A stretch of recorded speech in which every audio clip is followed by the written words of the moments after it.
I'm Willian DeMello. We're at the Thistle Hotel in London Heathrow. Fantastic. What's the ticket? So this is the BRR event here in London Heathrow. So we're looking at how to buy, refurbish, refinance, and then rent out properties, whether it's HMO, serviced accommodation, just whatever way you can maximize your cash flow and income from the property. Incredible. And what's your journey in property so far?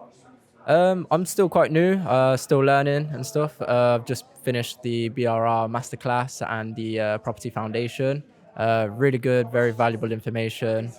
Really enjoying it, and looking forward to doing more studying and more work. To be fair. Amazing. Tell me about Samuel. What's it like seeing him on stage, hounding agents, getting deals? What's it like seeing it in real life?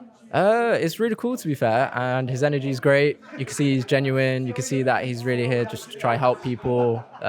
Definitely underselling as well, and yeah, I think he's great. I think he's great. Incredible. And so, is there anyone who's thinking about coming to the course? What would you say to them?